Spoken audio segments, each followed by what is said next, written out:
Bonjour à tous, je suis le pasteur Christophe Fabrec de l'Église Providence. Merci de nous suivre en ligne et d'écouter ce message. Nous savons qu'il va être pour vous une source de bénédiction.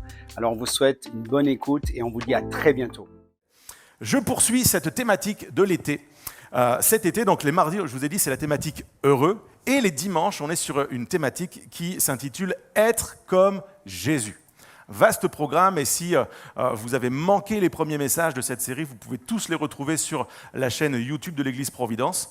Et on reçoit, je le dis chaque semaine, mais on reçoit de bons commentaires. Je dis en fait, on n'a pas envie de s'arrêter parce que vous êtes bons et vous nous dites « Merci, ça m'a parlé, Dieu m'a parlé, je veux être comme Jésus, je veux avancer de progrès en progrès, etc. » Et on poursuit cette thématique encore jusqu'à la fin de l'été.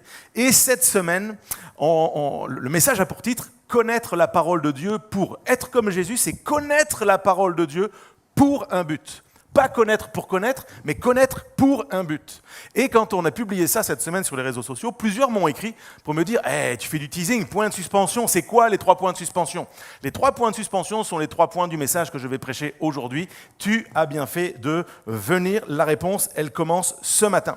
Jésus, la Bible nous dit dans l'évangile de Jean, si tu es curieux, tu pourras lire ça à la maison, tout au début de l'évangile de Jean, la Bible nous dit, l'évangile de Jean nous dit que Jésus était la parole de Dieu. Il était là au commencement était la parole était avec Dieu, la parole était Dieu, et Jean va décrire Jésus. Jésus, il incarne, il porte la parole de Dieu. Et le Jésus 100% homme qui a marché sur cette terre, connaissait la parole de Dieu, vivait la parole de Dieu, accomplissait la parole de Dieu, et il nous l'a communiqué, il nous a montré que c'est possible de vivre la parole de Dieu. Et c'est tout notre défi. Parce que ceux qui l'ont un petit peu lu, j'espère que vous êtes avec moi pour dire, c'est pas toujours simple de lire et de lire, pas simple, de vivre encore moins simple. Mais nous sommes appelés à être comme Jésus, et pour ça nous sommes appelés à comprendre ce que l'Écriture enseigne et à laisser l'Écriture faire son œuvre en nous. La parole de Dieu ne retourne pas à lui sans avoir accompli ce qu'elle devait accomplir. La question c'est, est-ce que je permets à la parole de Dieu d'accomplir ce qu'elle doit accomplir? Et ce matin, j'aimerais nous amener à réaliser ce que ça veut dire de connaître la parole de Dieu pour. C'est quoi le but? Pourquoi finalement je devrais moi la connaître? Pasteur, tu la connais, parle-moi de Dieu, ce sera suffisant. Non, je suis appelé, chaque personne est appelée à connaître la parole de Dieu pour lui-même et pour vivre des choses particulières. Et premièrement, j'aimerais vous emmener dans un texte du Deutéronome, chapitre 8, et au verset 1er, je lis ceci. « Vous vous appliquerez à obéir à tous les commandements que je vous donne aujourd'hui, afin que vous viviez. » L'objectif, c'est de vivre. Et que tous les gens qui veulent vivre disent « Amen ». J'ai prévu de vivre. Je veux vivre. Que vous deveniez nombreux et que vous puissiez entrer dans le pays que l'Éternel a promis par serment à vos ancêtres et en prendre possession. N'oublie jamais tout le chemin que l'Éternel ton Dieu t'a fait parcourir pendant ces 40 ans dans le désert, afin de te faire connaître la pauvreté pour t'éprouver. Il a agi ainsi pour découvrir tes véritables dispositions intérieures et savoir si tu allais ou non obéir à ses commandements, à sa parole. Oui, il t'a fait connaître la pauvreté et la faim, et il t'a nourri avec cette manne que tu ne connaissais pas et que tes ancêtres n'avaient pas connue. De cette manière, il voulait t'apprendre que l'homme ne vit pas seulement de pain, mais aussi de toute parole prononcée par l'Éternel. Première pensée que j'aimerais développer ce matin, nous sommes appelés à connaître la parole pour nourrir notre âme. Mange pour être nourri. Dans notre société, dans notre contexte de vie, la question de la nourriture, c'est vraiment une question. Il y a ceux ce matin, par exemple, pour qui la nourriture est un problème. Quand tu penses nourriture, tu penses déjà comment tu vas l'éliminer. Parce que c'est ton ennemi. Je dois me nourrir parce que sinon je vais mourir, mais si je mange, j'ai l'impression que je vais mourir. Donc j'ai un problème avec la nourriture. J'ai un problème, je mange, mais je fais tout pour maigrir, je fais tout pour pas grossir, je fais tout parce que je me trouve gros, je suis pas bien. La nourriture est mon ennemi. Donc quand tu parles de se nourrir, moi, se nourrir, ça renvoie quelque chose qui est négatif. Ah, j'aime pas. C'est dangereux la nourriture. À l'inverse, et pour sans doute la majorité des gens ici, la nourriture n'est jamais vue comme un problème. Pasteur, va pas nous saboter la question de la nourriture, c'est l'été. Plancha, brasero, barbecue, pisse saladière. Non, ne nous enlève pas tout, s'il te plaît. Et toi, tu aimes manger. Toi, vraiment, la nourriture, pour toi, c'est une récompense, c'est une bénédiction. C'est Alléluia, Dieu a pourvu à la nourriture. Je ne connais pas la faim. J'aime manger, j'aime manger, j'aime manger et manger et manger. Et ce qui me pose un problème, c'est d'arrêter de manger, justement. Et en fait, c'est aussi un autre problème. Et il est bon de manger. Il est bon de s'abstenir de manger, et on le fait par exemple plusieurs fois par an dans le cadre de nos jeûnes et prières. Le prochain aura lieu au mois de septembre. On va pendant plusieurs jours, pour ceux qui le souhaitent, c'est complètement volontaire, s'arrêter de manger de la nourriture physique, solide, pour remplacer ce temps-là par un temps particulier dans la présence de Dieu, à l'écoute de la parole de Dieu. Donc c'est bon de manger, c'est bon de s'abstenir de manger, mais ce qui est sûr, c'est que l'on ait un problème avec la nourriture, ou que la nourriture soit tout pour nous. Tous les êtres humains ont besoin de manger. Le point commun de tout le monde, du plus jeune au plus vieux, du plus blanc au plus noir, ou du plus rouge, peut-être les touristes, on a besoin de manger. Il nous faut nous nourrir. Et la nourriture est un enjeu. On le voit dans notre monde. C'est une arme, la nourriture. Il y a des populations qui sont affamées, qui vivent la famine. Et nous, on regarde ça dans nos écrans en train de manger et on se dit oh, c'est dur ce qu'ils vivent. Mais on ne prend pas pleinement, réellement la mesure. Parce que toi, quand tu as faim, c'est parce qu'il est midi moins le quart, ton ventre gargouille et tu dis à ta femme au fait, qu'est-ce qu'on mange ce midi? Et c'est tout ce que tu connais par rapport à la faim. Et béni soit Dieu pour ça. Je soupire pas après des problèmes, je ne veux pas connaître la famine. Ce n'est pas mon désir non plus. On doit veiller. Et la nourriture est un enjeu. Et peut-être que pour quelqu'un ce matin qui est au milieu de nous, c'est compliqué. Je sais que ce n'est pas le cas de l'immense, ultra-méga majorité de nous, mais peut-être quelqu'un est en difficulté financière et se dit « mais comment je vais faire moi avec la nourriture ?» T'en parles, mais je ne connais pas la famine, mais je ne connais pas le brasero et le barbecue non plus, parce que pour moi c'est compliqué, c'est une saison dure et difficile. J'aimerais te dire, à l'Église Providence, on a un service de banque alimentaire et ne pars pas de ce lieu sans aller vers un des équipiers de l'accueil pour lui faire connaître ton besoin en toute discrétion et on va t'amener à notre équipe de banque alimentaire et les besoins alimentaires vont être pourvus. On veut le faire, je ferme la parenthèse. Mais mon point est le suivant. Tous les êtres humains ont besoin de manger. Si tu ne manges pas de la nourriture physique, ton corps va mourir physiquement. C'est facile à comprendre et si tu veux essayer, n'essaye pas.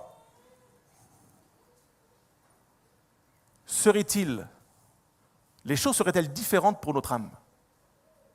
Dieu est en train d'interpeller son peuple et il lui dit pendant le temps du désert, et pour ceux qui n'auraient pas la référence, le peuple de Dieu était esclave en Égypte, Moïse est arrivé, il a sorti grâce à Dieu tout le peuple d'Égypte, direction la terre promise, et ça parle, c'est une image de notre vie, nous étions prisonniers, non pas en Égypte, mais nous étions prisonniers dans une vie sans Christ, morts, éteints, comprenant pas, pris dans le péché, pris dans toutes sortes de raisonnements qui sont faux.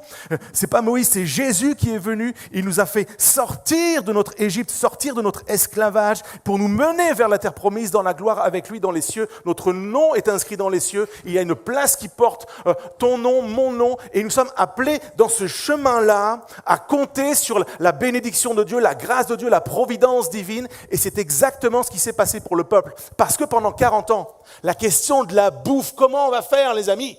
40 ans, toi tu pars pour 4 heures, tu as fait 12 sandwichs, 3 glacières électriques, il y a de l'eau, il y a du vin, il y a des melons, il y a tout ce qu'il faut. 40 ans, imagines-tu ? Et pendant 40 ans de désert, il n'y a pas Carrefour Grand Var, il n'y a pas Auchan, il n'y a pas Lidl, tu ne peux pas faire tes courses. Tu ne peux pas dire, attends, j'ai l'application Uber Eats, j'appelle, personne ne va livrer dans le désert. Et donc il y a des moments comme ça où c'est la famine. Et je le redis, quand on lit ces textes, on dit, mais moi je ne suis pas trop concerné, je n'ai pas la famine, je ne connais pas. Et béni soit Dieu si tu ne connais pas la famine. Remercie Dieu pour ça. Mais je crois que quand on a quitté notre Égypte, qu'on est en direction de la terre promise, de la vie avec Dieu dans sa présence, nous traversons toutes et tous des temps de désert, des temps de sécheresse, des temps de questionnement où on a faim et soif de quelque chose. C'est pas notre ventre qui a faim, c'est pas notre corps qui a faim, mais c'est ton âme qui connaît la famine. J'ai faim de quelque chose, j'arrive pas à mettre les mots dessus, mais j'ai faim de paix, j'ai faim d'amour, j'ai faim d'espoir, j'ai faim de liberté, j'ai faim de direction, j'ai faim de comprendre, j'ai faim de quelque chose qui vient de Dieu, j'ai faim de quelque chose, je ne sais pas pas où le trouver. C'est le désert autour de moi. Je n'ai pas les ressources. Et Dieu dit dans ce contexte-là, n'oublie pas que si tes besoins sont pourvus avec de la manne, avec une nourriture que Dieu a appelée à l'existence, n'oublie jamais que c'est ma parole qui a amené la nourriture à l'existence. N'oublie pas que ma parole est la ressource dont tu as besoin. L'homme ne vivra pas de barbecue seulement. N'en déplaise aux fans de barbecue. Tu peux manger du barbecue tous les jours de ta vie. Ton âme aura faim et tu vas crever de faim.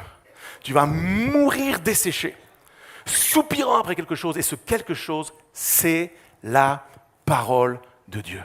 C'est pour ça qu'il nous faut ouvrir le prophète Amos. Amos chapitre 8, verset 11 dit quelque chose qui est tellement exceptionnel. Il dit « Voici des jours viennent, dit le Seigneur l'Éternel, où j'enverrai la famine dans le pays. Non pas la disette du pain et la soif de l'eau, mais la faim et la soif d'entendre les paroles de l'Éternel. Ils seront alors errants d'une mer à l'autre, du septentrion à l'orient. Ils iront ça et là pour chercher la parole de l'Éternel et ils ne la trouveront pas. » Frères et sœurs bien-aimés qui êtes là, je crois que nous vivons l'accomplissement de cette promesse, de cette parole, de cette prophétie. Nous vivons dans cette génération où, pour l'immense majorité, je le redis d'entre nous, les besoins de base sont pourvus. Les besoins alimentaires sont pourvus. Mais il y a faim et soif d'autre chose. Et le texte dit, ils seront alors errants. Et le mot errant, en hébreu, le texte original est en hébreu, en hébreu c'est le mot noua, qui veut dire chancelant, tremblant, agité et dans l'erreur. Combien de gens autour de nous, et peut-être toi ce matin, tu te sens noua, chancelant, tremblant, agité ou dans l'erreur? Combien dorment mal, agités, tremblants, pris par toutes sortes d'idées, je suis dans l'erreur, j'ai fait quelque chose de mal, je suis coincé avec un truc, ça marche pas, ça va pas, je fais tous mes efforts, ça marche pas. Tu as besoin de nourrir ton âme. Tu as besoin d'une parole qui vienne de Dieu. Tu as besoin d'ouvrir la Bible, de dire, mais Seigneur, parle-moi dans ce texte. Parle, qu'est-ce que tu veux me dire? J'ai besoin de quelque chose, j'ai faim de quelque chose. Et je sais que c'est dur. Je sais qu'on a tellement, d'après nous, mieux à faire que d'ouvrir la Bible. C'est écrit en tout petit, pasteur. Il n'y a pas d'image. Je ne comprends pas. Ça dit des trucs que je ne comprends pas. Dieu ne me parle pas, pasteur. Lis la Bible. Je t'assure, pasteur, Dieu ne me parle pas. Je ne l'entends pas. Lis la Bible à voix haute. C'est la parole de Dieu. Lis la Bible à voix haute. Si tu veux entendre Dieu, lis la Bible à voix haute. Mais Dieu va te parler. Dieu veut nourrir quelque chose en toi. Ça peut paraître difficile, mais tiens-toi dans sa parole. La Bible dit ceci, Romains 10, verset 17, la foi vient de ce que l'on entend, et ce que l'on entend vient de la parole de Christ, la parole de Dieu. J'ai besoin de nourrir ma foi. J'ai besoin d'y aller. Et 2 semaines de ça, je partageais un message qui s'intitulait « Prier comme Jésus ». Et dans cette prière qu'il va nous enseigner, notre Père, Jésus va prier « Donne-nous notre pain quotidien, notre pain de ce jour ». Et aussi vrai que j'ai besoin de me nourrir chaque jour, physiquement, j'ai besoin de nourrir mon âme chaque jour également. Attends pas dimanche, quand tu viens. N'attends pas dimanche. Prends le temps d'ouvrir la parole de Dieu chaque jour. Un verset, un passage. Commence, prends un plan de lecture. Prends le temps de prendre le temps d'ouvrir la Bible. Il y a plusieurs façons de manger. Aujourd'hui, encore une fois, quand on parle de nourriture et de repas au sens physique, il y a des gens comme Lydia. Et c'est pour toi, Lydia, aujourd'hui. Si vous allez chez Lydia un jour, ce que je vous souhaite, ça devrait être payant d'ailleurs chez Lydia. Parce que si vous allez chez Lydia un jour pour manger, Lydia, quel que soit le jour, l'heure où je passe, Lydia cuisine. Et ça sent bon. Son quartier sait que Lydia cuisine. Et quand tu arrives dans le quartier paillé, tu dis « Ah, les paillés, c'est ici ». Et tu peux être guidé littéralement jusqu'à l'assiette parce que ça sent bon, ça cuisine bien, c'est préparé avec amour, c'est les produits. Et puis elle arrange tout bien, elle te présente ça, tu dis « Mais comment tu fais ?» Et puis il y a ceux qui disent « Ah écoute, moi je suis nul, j'ai pas le temps, je sais pas faire, il faut faire des courses, faire des recettes, il faut attendre, il faut surveiller, j'ai pas le temps. Moi, Uber Eats, clac, ça arrive, 5 minutes après, je mange mal, mais je mange. » Et je crois qu'en la matière, on peut être pareil. Le point est le suivant. Dans tous les cas, il faut manger. Peut-être tu n'es pas Lydia, peut-être. Mais tu n'es pas obligé de manger uniquement que du Uber Eats, de te faire livrer de la bouffe tout le temps. Et si tu le faisais, tu serais ruiné et en très mauvaise santé. Mon point est le suivant. Tu ne peux pas tout le temps manger uniquement ce que les autres ont préparé. Il faut qu'à un moment, toi aussi, tu passes en cuisine. Il faut que tu prennes les ingrédients. Oui, à tous les messages sur Internet, les blogs, les punchlines, les vidéos, les messages, les YouTube, les blogs, les Spotify, les playlists, de tout ce que tu veux, c'est très bien. Je ne suis pas du tout contre, j'alimente ces choses, je bénéficie de ces choses, mais je dois ouvrir la Bible.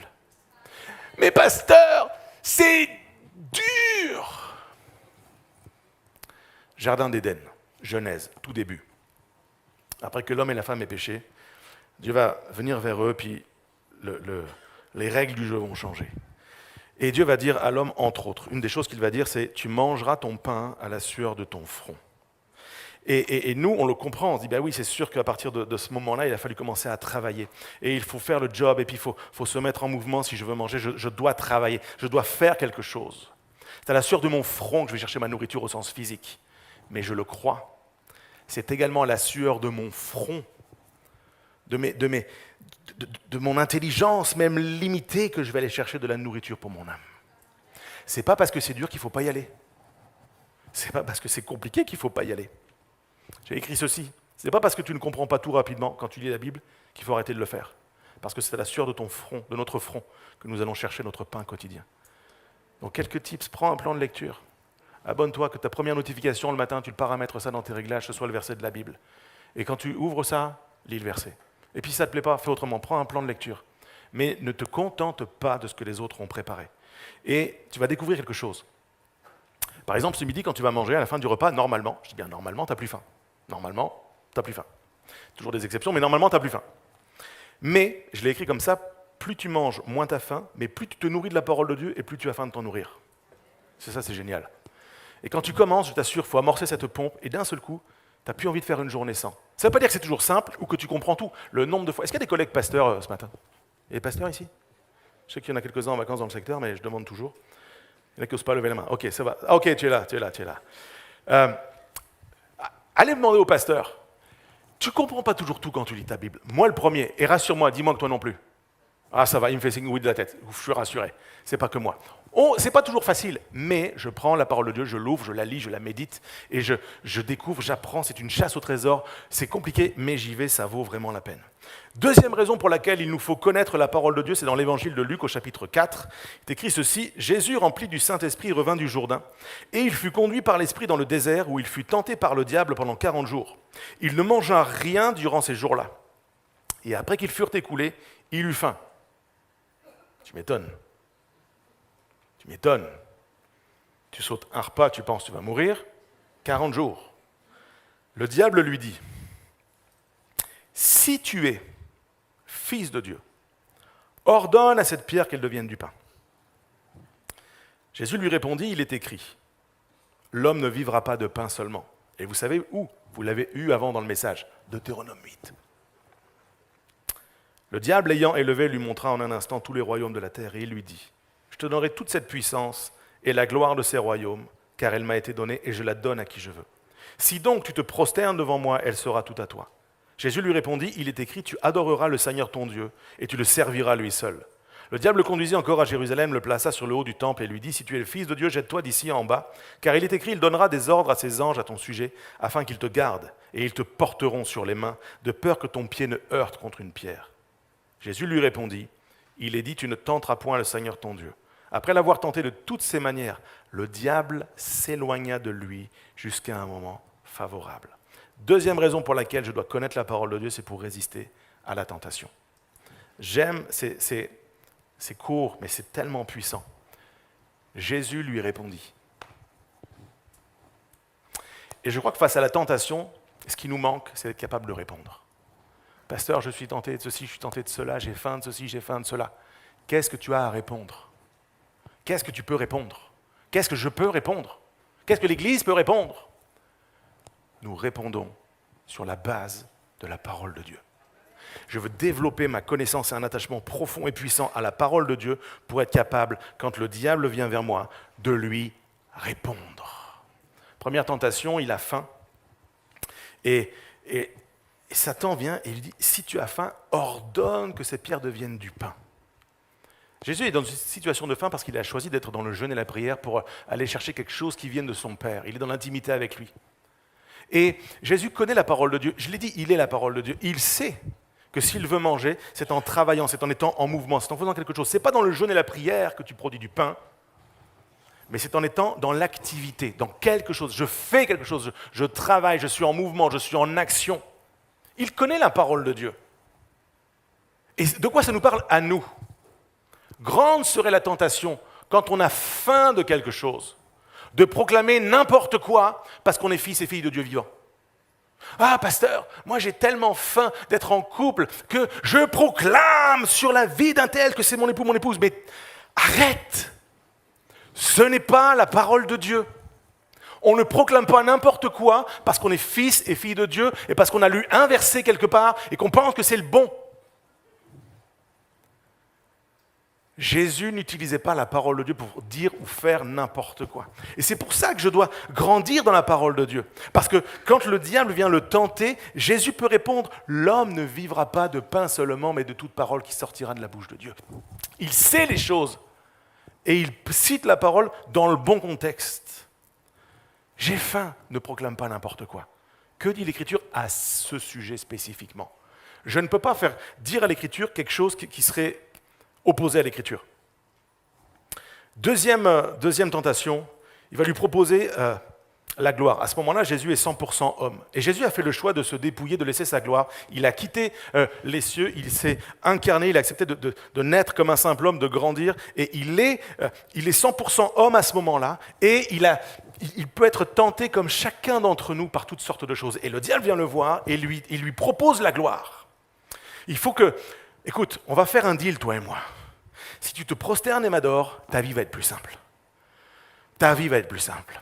Tu vas être liké, tu vas être aimé, tu vas être dans la lumière, tu vas être riche, tu vas performer. Et ça, c'est le mensonge que Satan se plaît à susurrer à l'oreille de celles et de ceux qui pensent qu'en s'éloignant des principes divins, ça va aller mieux, ça va être plus facile, je vais avoir la gloire, je vais réussir. Et Jésus dit quoi? Non, non, non, tu adoreras le Seigneur, ton Dieu, uniquement, et tu le serviras lui seul.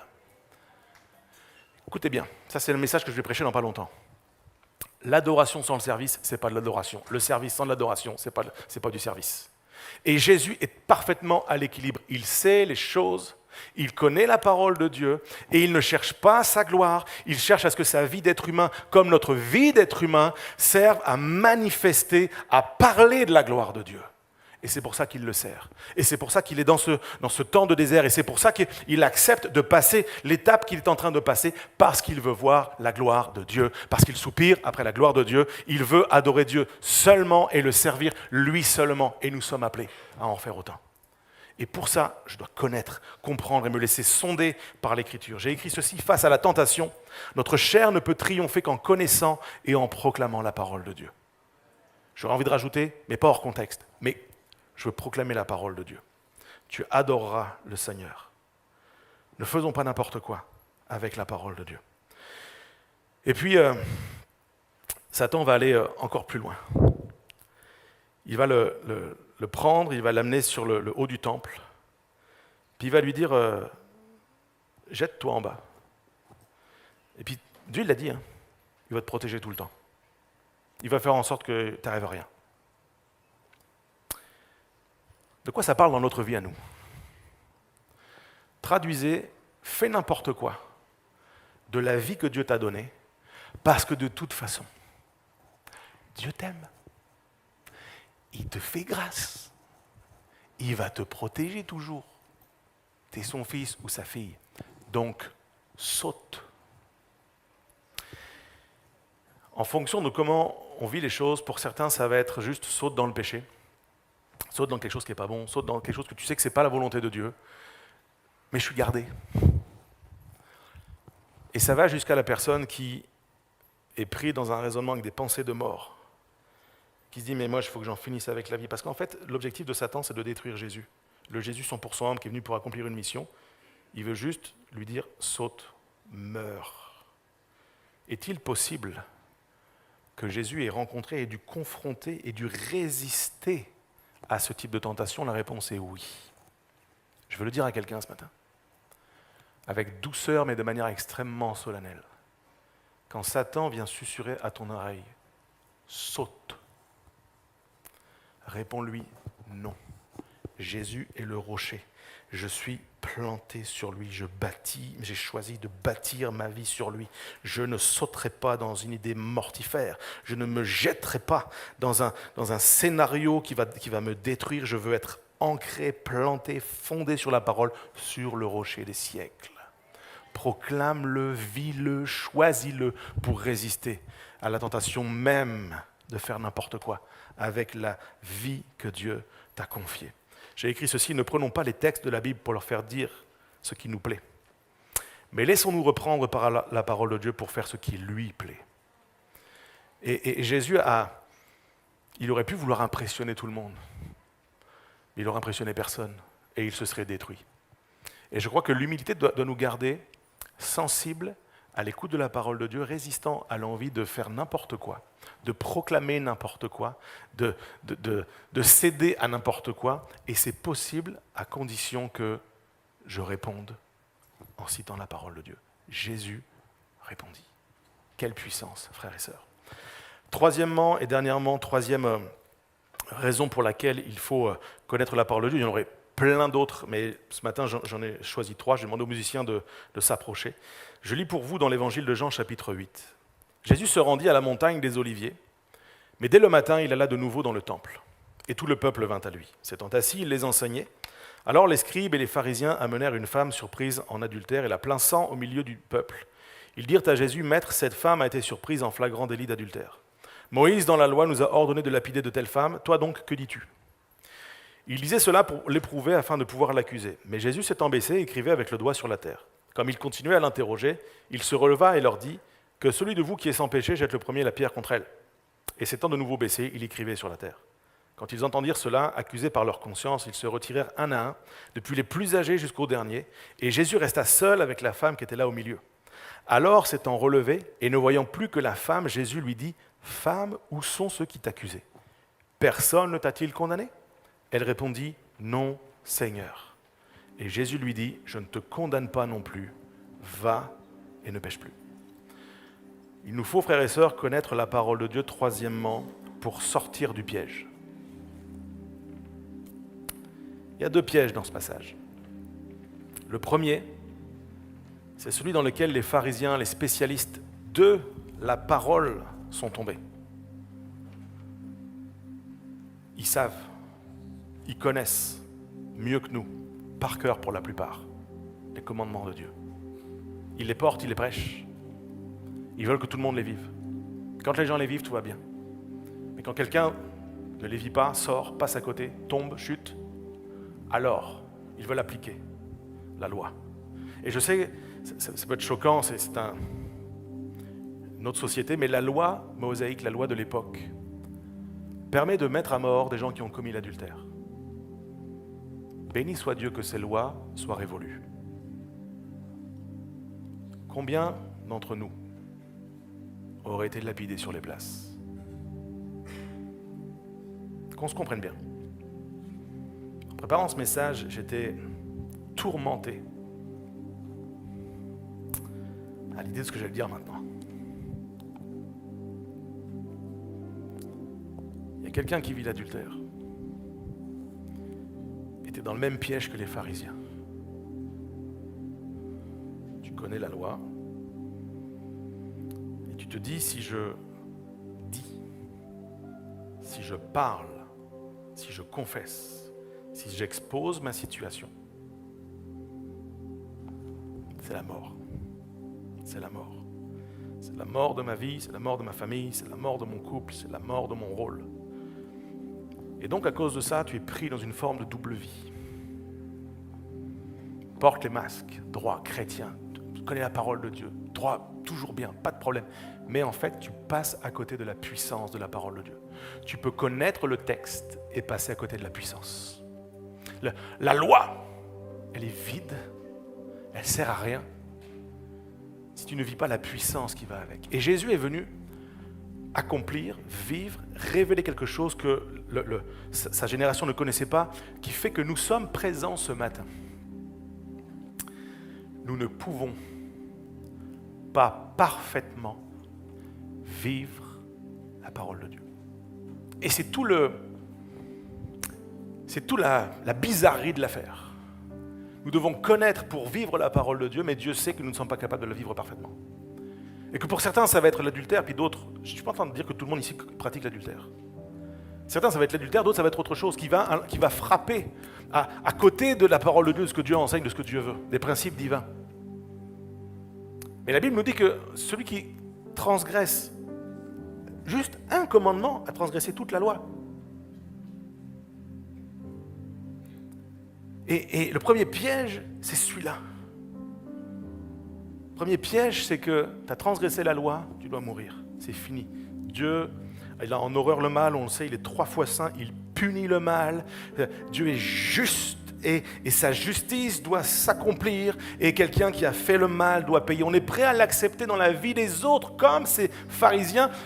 Ils sont prêts à le vivre pour cette femme. Oui, elle a fait le mal, il faut la prendre, il faut la lapider.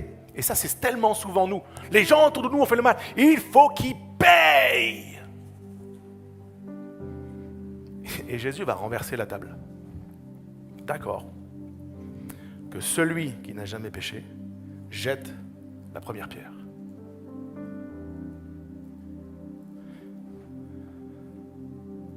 Et tout le monde s'en va. Il reste que Jésus. Et Jésus n'a jamais péché. Donc Jésus peut prendre la première pierre et être absolument raccord avec la loi mosaïque. Je vais la lapider. Et Jésus ne le fait pas. Et Jésus ne le fait pas parce qu'il veut sortir cette femme du deuxième piège dans lequel nous sommes toutes et tous déjà tombés. Deuxième piège, c'est celui de croire que c'est fini parce que je me suis planté. C'est fini parce que j'ai fait quelque chose de mal. Je n'ai plus rien à espérer, à attendre. Je dois juste subir les conséquences de ma vie, des choix que j'ai faits. Je dois juste vivre avec l'étiquette de femme adultère. Je dois vivre avec l'étiquette de ceci, de cela. J'ai fait le mal, t'as mal agi. Et Jésus est venu pour porter, incarner, prêcher un message extrêmement puissant qui s'appelle la grâce de Dieu. Ce n'est pas une grâce qui serait un laissez-passer et qui permettrait à la femme de pratiquer l'adultère encore et encore et que tout va bien. T'inquiète pas parce que Dieu t'aime. Il ordonnera à ses anges de te protéger même si tu te jettes dans le lit de quelqu'un pour faire n'importe quoi. Jésus a résisté à cette tentation. Il connaît, il sait les pensées qui peuvent tourner. Qu'est-ce qu'il va lui dire? Où sont ceux qui t'accusent? Quelqu'un t'a-t-il condamné? Et souvent on met l'emphase sur les paroles de Jésus après, et on va mettre l'emphase sur les paroles de Jésus après. Mais qu'a fait cette femme? Elle, jusque-là, elle dit rien, elle plaide pas, elle s'excuse pas, elle dit pas c'est pas ma faute, c'est parce que lui je me suis fait avoir, puis les hommes, pourquoi l'autre il est pas là, il y a que moi, on était deux, puis elle ne dit rien. Parce que normalement elle sait qu'elle doit mourir. Elle sait que dans les choses de Dieu, dans ce qu'elle a fait, elle devrait mourir. Et je sais que ça peut choquer quelqu'un. Mais l'amour existe avec la justice. Et cette femme, elle doit mourir là. Mais Jésus. Et j'aimerais que tu puisses dire à ta situation, mais Jésus. Je devrais mourir à cause de ma situation, je ne devrais pas pouvoir espérer, ça ne pourrait pas pouvoir changer, je ne peux pas me remettre, me réaligner avec le projet de Dieu, j'ai gaspillé ma vie, j'ai perdu mon temps, j'ai fait des mauvais choix, j'ai fait ce que Dieu ne voulait pas. Dis, mais Jésus. Mais Jésus s'est mis entre la pierre et cette femme. Et c'est l'histoire de la croix. C'est le sens de la croix. Il y a l'amour de Dieu, mais il y a la justice de Dieu. Il y a nous en face de l'autre côté, avec tous nos adultères, nos mauvaises pensées, nos mauvaises paroles, nos jalousies, nos calomnies, nos rancunes, nos mensonges, nos choses qui vont à l'opposé du royaume de Dieu. Et au milieu, il y a Jésus. Il y a Jésus sur une croix. Et il se met entre les deux. Et pour ceux qui disent comme cette femme, Seigneur, pour ceux qui reconnaissent en Jésus le Seigneur, pour ceux qui ont compris que Jésus n'est pas là pour les achever, mais pour les sauver, il y a une parole qui est venue la libérer. Va et ne pêche plus. Remets-toi en mouvement. Ça peut repartir. Tu peux repartir. Tu peux recommencer ta vie. Mais il le dit. Et ne pêche plus, c'est va. Il ne dit pas va et retourne coucher avec le gars. Et faire n'importe quoi de la vie que Dieu t'a confiée, de la grâce que Dieu t'a fait. Non. Remets-toi en mouvement, mais ne pêche plus. Pas dans l'autre sens. Et c'est la puissance de la parole de Dieu pour quelqu'un ce matin. Dieu veut te dire, va. Remets-toi en mouvement. Tu es assis, arrêté, tu es couché par terre en attendant que le fouet tombe. Tu es à l'arrêt dans ta foi, tu ne sers plus, tu ne vis plus, tu ne projettes plus. Tu es à l'arrêt, tu ne fais plus rien. Et Jésus dit, va et ne pêche plus parce que tu me reconnais comme ton Seigneur. Tu me reconnais comme ton Sauveur. Tu me reconnais comme le Fils de Dieu. Et je ne suis pas venu pour te lapider. Jésus n'est pas là ce matin pour te lapider. Tu n'es pas là. Tu n'es pas dans une église pour te faire lapider. Une église où on lapide des gens à coups de verset n'est pas une église où Jésus est maître. L'Esprit de Dieu peut pointer sur ton cœur qu'il y a quelque chose qui ne va pas et il le fait. Mais Jésus, par sa parole, vient te sauver. Vient se révéler comme ton Sauveur et ton Seigneur. Quelqu'un est à la porte ce matin. Tu es là, tu es sur l'entrebâillement de la porte. J'y vais pas, je dis pas, je reconnais pas. Je te le dis de la part de Dieu avec amour. C'est ce matin que tu te remets en mouvement. C'est ce matin que tu appelles Jésus Seigneur. C'est ce matin que tu vas dans une autre direction et que tu vas faire le choix de ne plus transgresser la loi de Dieu. La parole de Dieu nous condamne d'office, mais la grâce de Dieu nous libère et nous donne envie de nous rapprocher au maximum de la parole de Dieu pour la vivre. Mais pour ça, je vais la connaître, je vais l'apprécier, je vais la manger, je vais m'en nourrir. Il est hors de question que je passe à côté. Mais Jésus, est-ce que tu peux dire « mais Jésus » ? Je termine et je vous lis ces 3 choses. Pourquoi connaître la parole de Dieu ? Je vais m'attacher à lire la parole de Dieu pour nourrir mon âme. Je vais m'attacher à lire la parole de Dieu pour résister à la tentation. Et je vais m'attacher à lire la parole de Dieu pour aller de l'avant avec Jésus, pardonné et réhabilité par lui. Et je ne sais pas où tu te situes, je ne sais pas si ces 3 phrases sont pour toi. Je ne sais pas si ces 3 pensées sont pour toi. Ce n'est pas la parole de Dieu, c'est juste une parole que je veux citer. C'est comme une prière que j'aimerais que tu puisses faire monter. Je vais prier dans quelques instants, on va chanter avec l'équipe de louange, mais j'aimerais que tu puisses, entre guillemets, prier. Je te donne un cap, une direction, t'en fais ce que tu veux. Mais que tu puisses dire, toi aussi, à ton Dieu, là, dans sa présence, oubliant celui ou celle qui est à droite ou à gauche, oubliant les pharisiens qui peut-être t'ont condamné, dire, Seigneur, je vais m'attacher à lire la parole de Dieu pour nourrir mon âme, parce que je crève de faim, je crève de restauration, je crève de faim relationnelle. Mon couple est sec, c'est la famine. Dans ma famille avec les enfants, c'est sec, c'est la famine. Mais je vais nourrir mon âme. Et tu vas prononcer une parole qui va me rappeler que tu es le Dieu des familles, que Noé est monté dans l'arche avec sa famille, que tu as sauvé la famille de Lot, et je crois que tu vas sauver ma famille, que tu n'as pas dit le dernier mot pour ma famille, pour mes enfants et pour mon couple. Je vais m'attacher à lire la parole de Dieu pour résister à la tentation. Parce que ça suffit que Satan me parle. Je ne peux pas l'empêcher de me parler. Mais moi, maintenant, je vais lui répondre. Et je vais lui répondre sur la base de la parole de Dieu. Et il va s'éloigner de moi. Quand tu dis ça, quand tu pries ça, tu crois déjà que Satan recule de ta vie. Et à tous ceux qui sont pris avec une pensée de mort, c'est la matinée de la liberté. Et je vais m'attacher à lire la parole de Dieu pour aller de l'avant avec Jésus. Pardonnez, je vais arrêter d'être à l'arrêt, prisonnier dans mes choses, mon passé, mon histoire, mes étiquettes. Ils ont dit que, ils ont fait ça, ils m'ont jugé. Les pharisiens, les religieux m'ont tué. Jésus te dit, non, je les ai fait partir. Moi, je peux te faire mourir, et je choisis de te faire vivre. Alors maintenant, debout, va et ne pêche plus. Est-ce qu'il y a une église qui veut prier ces choses-là avec moi ? Est-ce qu'on peut se mettre debout dans la présence de Dieu, tendre nos mains vers lui en signe d'abandon et dire, Seigneur, je veux m'attacher à connaître ta parole pour nourrir mon âme.